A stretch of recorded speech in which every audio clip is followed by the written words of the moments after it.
നമസ്തേ, വിഷ്ണുസ് ലൈബ്രറിയിലേക്ക് എല്ലാവർക്കും സ്വാഗതം.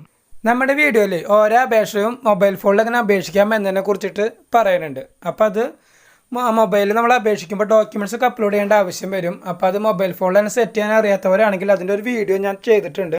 അപ്പോൾ അതിൻ്റെ ലിങ്ക് ഞാൻ താഴെ കൊടുത്തിട്ടുണ്ട്. അത് കണ്ടു നമുക്ക് മൊബൈൽ ഫോണിൽ എങ്ങനെ ഡോക്യുമെൻറ്റ്സ് ഒക്കെ ഫോട്ടോ എടുത്തിട്ട് അത് PDF കൺവേർട്ട് ചെയ്യാനും അതിന് കംപ്രസ് ചെയ്യാൻ തോന്നുന്നു ആവശ്യപ്പെട്ട സൈസിലേക്ക് മാറ്റണം എല്ലാ കാര്യങ്ങളും ഞാനതിൽ കൊടുത്തിട്ടുണ്ട്. അപ്പോൾ ആ ഒരു വീഡിയോ എന്നുള്ളത് നിർബന്ധമായിട്ടും കണ്ടോളൂ. അത് കണ്ടു കഴിഞ്ഞാൽ നമുക്ക് മൊബൈൽ ഫോണിൽ തന്നെ ഡോക്യുമെൻറ്റ്സൊക്കെ സെറ്റ് ചെയ്തിട്ട് നമുക്ക് അപേക്ഷകളൊക്കെ നിമിഷ നേരം കൊണ്ട് അപേക്ഷിക്കാൻ സാധിക്കും. ഇന്നത്തെ വീഡിയോയിൽ നമ്മൾ പറയുന്നത് RKI റീബിൽഡ് കേരള ഇനിഷ്യേറ്റീവിൽ വന്നിട്ടുള്ള ജോബ് നോട്ടിഫിക്കേഷനെ കുറിച്ചിട്ടാണ്. അപ്പോൾ നമുക്ക് നോട്ടിഫിക്കേഷൻ്റെ കൂടുതൽ വിവരങ്ങളും അതോടൊപ്പം തന്നെ മൊബൈൽ ഫോണിൽ ഇതിനെങ്ങനെ നമ്മൾ ഓൺലൈനായിട്ട് അപേക്ഷിക്കാം എന്നതിനെ കുറിച്ചിട്ടും ഈ ഒരു വീഡിയോയിൽ പറയുന്നുണ്ട്. അപ്പോൾ സ്കിപ്പ് ചെയ്യേണ്ട വീഡിയോ മുഴുവനായിട്ട് എല്ലാവരും കാണുക. അപ്പോൾ ഇതൊരു കേരള ഗവൺമെൻറ് ജോബാണ്.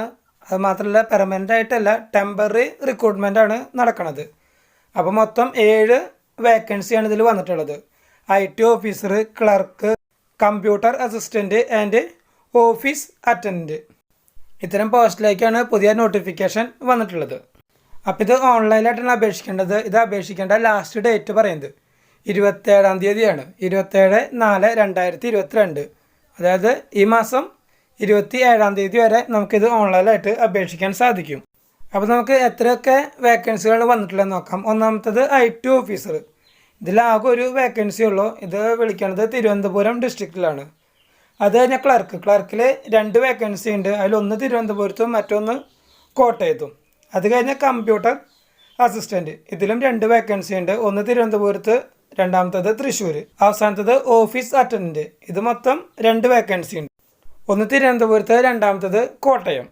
ഇതിന് വേണ്ട ക്വാളിഫിക്കേഷൻ നോക്കുകയാണെങ്കിൽ IT ഓഫീസറിന് MTech, ME, BTech, BE, MCA, MSc computer science ഇതൊക്കെ ഉള്ളവർക്ക് അപേക്ഷിക്കാൻ സാധിക്കും. ക്ലർക്ക് എന്ന് പറയുമ്പോൾ അതിനെ പറയുന്നത് 10ാം ക്ലാസ് പാസ്സായിട്ടുണ്ടായിരിക്കണം എന്നുള്ളതാണ്. പിന്നെ അടുത്തത് കമ്പ്യൂട്ടർ അസിസ്റ്റൻറ്റ്. ഇതിനെ 10ാം ക്ലാസ് പാസ്സായിട്ടുണ്ടായിരിക്കണം. അതോടൊപ്പം തന്നെ ഹൈ ഗ്രേഡ് സർട്ടിഫിക്കറ്റ് വേണം ടൈപ്പ് റൈറ്റിംഗിൽ, അതായത് KGTE സർട്ടിഫിക്കറ്റ് ഉണ്ടായിരിക്കണം. അത് കഴിഞ്ഞ് അടുത്തത് ഓഫീസ് അറ്റൻഡൻറ്റ്. ഇതിന് നമ്മൾ 7ാം ക്ലാസ് പാസ്സായിട്ടുണ്ടായിരിക്കാൻ മതി. അതുമാത്രമല്ല നമുക്ക് ഗ്രാജുവേഷനൊന്നും ഉണ്ടായിരിക്കാനും പാടില്ല. അപ്പോൾ അങ്ങനെയുള്ളവർക്കൊക്കെ ഈ ഒരു പോസ്റ്റിലേക്ക് അപേക്ഷിക്കാൻ സാധിക്കും.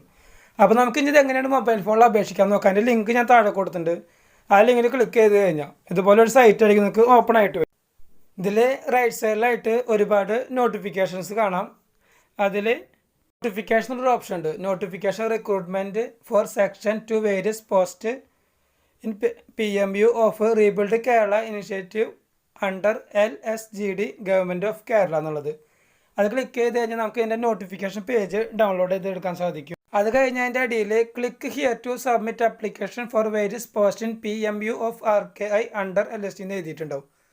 ആ ക്ലിക്ക് ചെയ്ത് കഴിഞ്ഞാൽ അപേക്ഷിക്കാനുള്ള സൈറ്റ് ഓപ്പൺ ആയിട്ട് വരും. അപ്പോൾ അതിൽ നമ്മുടെ നിർദ്ദേശങ്ങളും കാര്യങ്ങളൊക്കെ എഴുതിയിട്ടുണ്ടാവും. അതിനടിയിലായിട്ട് പ്രൊസീഡ് ടു ആപ്ലിക്കേഷൻ ഒരു ഓപ്ഷൻ ഉണ്ട്. അത് ക്ലിക്ക് ചെയ്യുക. അത് ക്ലിക്ക് ചെയ്യുമ്പോൾ ഒന്ന് റീഫ്രഷ് ആയിട്ട് അടുത്ത പേജ് ഓപ്പൺ ആവും. ഇതിലാണ് നമ്മൾ അപേക്ഷ കൊടുക്കുന്നത്. അപ്പോൾ അതിൽ നമ്മുടെ പേര് എഴുതുക. അത് കഴിഞ്ഞാൽ പോസ്റ്റ് അപ്ലൈഡ് ഫോർ അവിടെ ക്ലിക്ക് ചെയ്ത് കഴിഞ്ഞാൽ നമ്മളിപ്പോൾ പറഞ്ഞ പോസ്റ്റുകളൊക്കെ കാണാൻ പറ്റും. അതിലേത് പോസ്റ്റാണോ അത് ക്ലിക്ക് ചെയ്യുക.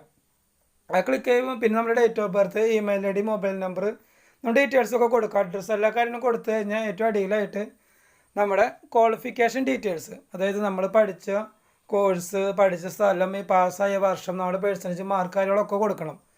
അത് കഴിഞ്ഞാൽ റൈറ്റ് സൈഡിൽ നീല കളർ ക്ലിക്ക് ചെയ്ത് കഴിഞ്ഞാൽ നമ്മുടെ ഡോക്യുമെൻറ്റ്സ് അപ്ലോഡ് ചെയ്യാനായിട്ട് ഫയൽ ഓപ്പൺ ആയിട്ട് വരും. അതിൽ നിന്ന് നമ്മൾ ഡോക്യുമെൻറ്റ്സ് സെലക്ട് ചെയ്തിട്ട് അപ്ലോഡ് ചെയ്ത് കൊടുക്കുക. അത് കഴിഞ്ഞാൽ പിന്നെ നമ്മുടെ വർക്ക് എക്സ്പീരിയൻസിൻ്റെ ഡീറ്റെയിൽസ് അത് ഇതേപോലെ തന്നെ എല്ലാ ഡീറ്റെയിൽസും കൊടുക്കുക. എന്നിട്ട് ആ നീല കളർ ക്ലിക്ക് ചെയ്ത് കഴിഞ്ഞാൽ ഡോക്യുമെൻറ്റ്സ് അപ്ലോഡ് ചെയ്യാൻ സാധിക്കും. പിന്നെ നമ്മൾ ഫോട്ടോ, സിഗ്നേച്ചർ ഇതെല്ലാം അപ്ലോഡ് ചെയ്തതിന് ശേഷം ആ ഡിക്ലറേഷനിൽ ഒന്ന് ക്ലിക്ക് ചെയ്യുക. അതിൻ്റെ അടിയിൽ സബ്മിറ്റ് എന്നുള്ള ബട്ടൺ അത് ക്ലിക്ക് ചെയ്യുക. അതുവഴി നമ്മൾ ഇതിൻ്റെ അപേക്ഷ അയച്ച് കംപ്ലീറ്റ് ആയി.